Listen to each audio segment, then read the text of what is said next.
Tambarkakee dubartiidha qalabatii godhu hin agarre. Si'ii tambarkakee jaalala gaafatu hin agarre. Si'ii jilbiifatti hinumaa nama hoggaanatti haasoftu jechuudha.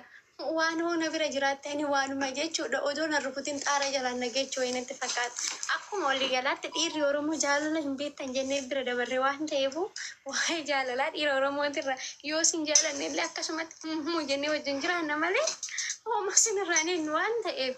Maala siin jeeqa. Akkattina deebistaa gaaffii koo. Indee dhiirri Oromoo jaalala hin beeku.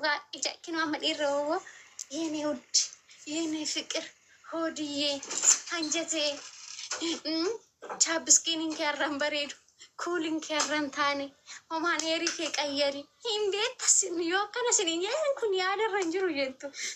Yoo ishiin dubartiin takka qamisii qinqin jedhu uffatte baate intala haadha laarra mana sanatti galtaa jettuun maal waa'ee jaalalaa hin beektan maal siniin jennasi. Mee dhuguma maal hin jedhamu dhiira kana. Dhiirri Oromoo akkuma waliigalaatti jaalala hin beekan. Dubartiin isaan fuulduratti yoo jechuudha zirirrik shukukki jettee isaa fuuldura teeche malee yoo ishiin haasofteetu jechuudha waldaloo jette afaan keessa tokko. Dhuftee dammoo micayyoo sun dhuftee jalaa hin qaba. Dhuftee jedhan namni sa'aatii jaalala irra jiru nama tokko jalaa hin qabin waan dhugaas okay hin qabu hin qabu ishiin immoo illi hidhamnatti argatti gaasirta. Innaa dhiirri Oromoo akkuma waliigalaatti lubbuu sin jaalala hin beekta yoo namni lubbuu sin hin jedhe nama biratti akkamitti lubbuu naan jetta jette. Gaaffii keessi deebisa dhiiftu dhiirri Oromoo jaalala hin beeku jette. Ishi dhiira akkamii barbaadu yookaan immoo dhiirri ammarraajii hin qabne barbaadu eenyu faana jiraatu ture? Lakki nuti ammarraajii waan hin qabneef isinuma faana jiraanna maal goonare akkasumatti maaliif haadholeen keenyas akkasumatti jiraatan waan ta'eef. Kanaafuu kan qaban barsiifataniitu waliin jiraatu malee maal sin jaalala hin beekudha. Kafallaa kan nama jaanjessutu keessatti sin barsiistu nama maasoo nama akka waliin beekne goona. Keessumaa immoo dhiira shawaa kana amma dhaggeeffadha gaa'is dhiirri shawaa kun qaldiillee hin beekan geetam an akka ijoollee shawaa hin jiran qaldiillee hin beekan qoosaniituma qoosaallee dubartiin odoo nama faana deemanuuf akkanatti dubartiin takka isaan ammatti taana wayyoo galgala gini lafa ishiin bultu madaala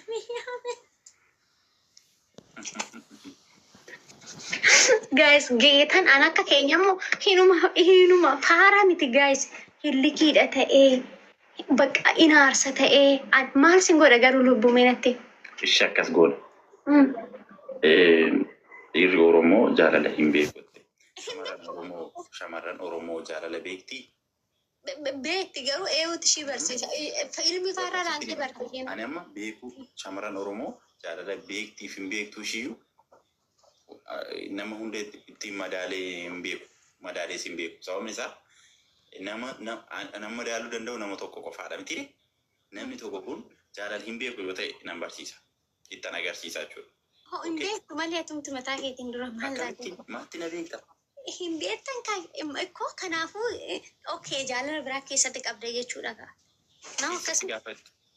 Jessee ammaati. Jaalala biiftuu jaalalaan qabdu haadha mana hiriyaa keetiif yookaan nama kan kee ta'e tokko hin agarsiiftaaf kennitaan malee nama hundatti akka ati jaalala beektu ko namatti agarsiisuu hin dandeessu. Miti? No, jaalalli akkam seete jaalala nama hundatti hin agarsiisu jasti garuu jaalalli kun akkam seete nama ammaati dubartii hin kabajje hin jaalatta jechuun jaalala ibsiteef jechuu miti si galee dubartiidhaaf iddoo guddaa qabda jechuun ishii si jaalattu sana immoo gammachiisa jechuu miti yoo ishii sanaanis lubbuu jettee yoo dubartii biraatiinis lubbuu jettee maal wanni talayyee jira miila misaali maal ammasitti waan talayyee waan hin jirreefu dhirsi sun hin jaalatan hin jaalatu hin beeku garuu yoo ishii maqaa diyyitti jedhe tokko amma isin mee dhiirri keenya kun akkuma dhugaa dubbannaa ta'e jechuudha. Nama fuuldura dhaabbattanii nama fuulduratti jechuudha dubartiin takka. Lubbuu har'a akkas naa ta'e mee isti haadha manaa kee takka waada issobini gara fuulduraatittis issobin isuma dhugaa jiru beerii natti dubartiin takka erga wal fuutanii booda mana keessatti keessummaan dhufee dubartii sun odoo dhuftee sirra gangarattee lubbuu jettee ishii hidhii sin dhungatiin boqoo si dhungattee ishama akka qabdu hin affartu. Hin affaru. Geeta no kana jechuun immoo ati Jarsi akka wayitti ilaallamta. Liyyitti jettee waan jirtuuf. So dhiirri kamiyyuu isuma dhugumaa jaalala irratti gaa'is. Dhiirri tokko amma si jaalateerra yoo jedhe jaalallee isaa nama fuuldurattuu agarsiisuun barbaadu. Ishina dhaggeeffadhu. Gaaffii kee. Haati manaa kee otoo mana keessa jirtu shamarran niitii yookiin intalli wayii dhuftee yoo dhuftee sirra gangalattee boqoqee keessa si dhungatte ati irrifattu jette miti? No, irrifattu jechuu odoo hin ta'in moor gammachuusitti hin dhagahamu. Minim biroon nama fuulduratti jedhan jedhu tokko. Ingootu kaa ishiin ungootu kaa itti kana ka jaalala silan beektan kaasine amma. Isintu hin beeku kaa jechuun ila osoo ishiin waa'ee jaalalaa beekti ta'e kanan gootu kaa haadha manaa kee bira teessistee. No, dubartii biraasiin hin jenne haadhi manaa kee hin jedhe. Aha dubartii fudheetan ishee ajjeesa kaa bicaccaqee taffula ishee gokkota akka dabba manaa kee. Jettan seemani haadha manaa kee. Haadha manaa kee. Okay. Namni wayii osoo mana keessa jiru shamarran wayii haati manaa kee dhuftee yoo si dhungatte jette. Shamarranii miti normaal gaaddanyaan kee jiraachuu danda'a obboleessi kee. Tigreelloo ishee laayif ikkoono. Uumaanatti hin fakkaatu. Akkas taanaan ofi dhugaa taananii qabu reebii dhugaa. Barbaade gochuu dandeessi hin deemaan taate. Ani hamma abbaan manaaf gara fuulduraa eerumu dhaggeeffadhu. Mana itti eeruun suni. Anillee qabeen dhungadha yeroo sana. Yeroo isheen na dhungattu sun. Suudana wayitiin akkasuma jedhee garbee nabdu. Akaatii koomentii ishee jalatti lola kaasaa. Solootii gooteen beektu lubbuu samuuna kan. Qurxummii ishiidhaaf wayyi. Haa beektu. Solootii gooteen beektu ati erga dhalatte maal jechuudha akkana namni kun amma erga dhalatte yoo siin jedhe malee. Erga na dhadhee dhiisii arganamuu harraayyuu salaatti godheen bahe. Hin goone lubbuu dogan gortee taate. Dhaggeeffadhu waadaa amma sittani ma dhaggeeffadhu mana keessa kaadhuu jedhime waan mantaan hin kai jedhe mana keessa kaadhuu. Maalan ta'e namni na dhagaa. Yoo dhagee maal rakkoo qabaree cubbuu miti bara. Maal taateedhaan iyyuu na birmatanu. Ano doon jiru moo eenyutu sitti mirman. Yoo na birmatanu baroolla. Bahuun barbaada ante garuu amma ganaa. Ba'ee waan ta'eef bitadhee ollee bira. Garuu chaarjerii illee argadheera waan dasnaa jedhu keessa chaarjerii argadheera jechuudha. Adurree guddaan eega dachaafate kan kalee guyyaa eenyu si gaafate. Yookitu si gaafanne. Qoy jaalalleen kee ishiin durii jechuudha. Lubbuudhaan jirti waadaa. Akka ajaa'ibaattuu taalaa jirti.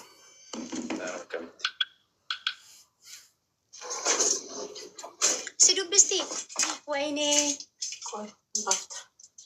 Maaf nan dubbitu ture. Dhiismeen waan meeqa balleessee tiiktookii kana gaafa dhufeetuma tiiktookii kana gaafa seena jechuudhaan seexana wayiin lakkafa waan mana keessa jiru nan irraa fadhaan yoom kan kee jira. Kee jiraayi? Argitanii faamilii tokko jechuudha. Simaany. Kan kee jira. Kiyyama. Yesuusuma beeku jira ta'e hin jiru ta'e. Akkam duusaallee dhageessu. Duusaas hin dhageenye jireenya isaas hin dhageenye qayyaramuu isaas hin dhageenye hoggaanani dhiisee deemullee hin qayyaramne shiggaaraamii ture ammallee akka inni ta'e hin beeku.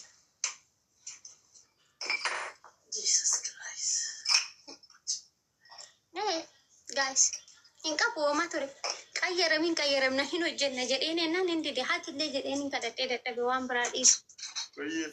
Maali hojjetee jiraata ree? Inuma dide hanta taa'eetuma nyaata. Nutu kunoo akkasitti aduu kana keessatti gubannee. Ani amma ilaalee dhiiraan hojjenne mannaa godhame fidee dhufee manatti ani hoolotaan furdisee gurguradhamu haadha hoo. Si jammaa dhiirri hojjenne maal si godha? Manaan godhu. Nyaatullee irraan bareedu uffatullee irraan bareedu sumaafuu moodi isaati bu'u. Dhiiruma kosor je'ee hojii hojjetu wayya. Esti waa'ee kanaatiin wal qabatee anaan akkamitti ibsitaati? Qayyamii boo'isii addisiin haadhuuf hin dhaggeeffadhaam. Erga silbuu. Wayyee jirtaa dhoko. Anaan.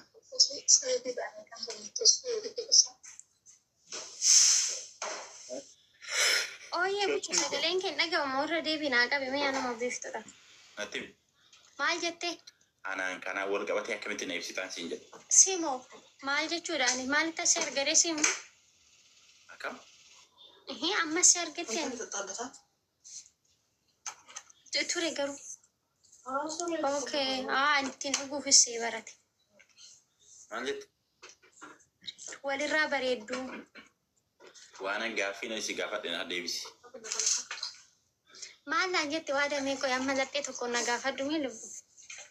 Laphee lamaan si gaafachaa jiru lubbu. Ishee nattaase. Wantoota amma jette kana wal madaalchistee anaan akkamitti ibsitaan siin jedhe. Maal akkamitti si beekaree si yaani maal? Okay, بنات الطرف تندوق. هنا كنت تقبل. ديتي كده. ماشي جدا. ما يتين تلفون.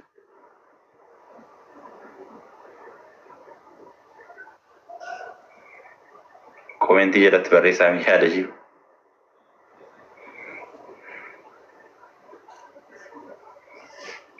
يا رشي بريسا.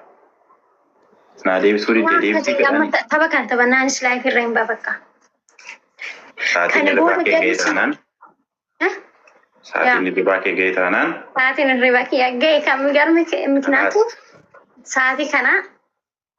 Kalaas editi irraa bada. Kalaas umma bakka ga'eera. Guys kana booda amma saatii kana hojiin tura. Saatii kana booda dhufee ta'e mana kiyya banuuna. Ammasitti immoo karaa hojii wal agarra. Kalaas.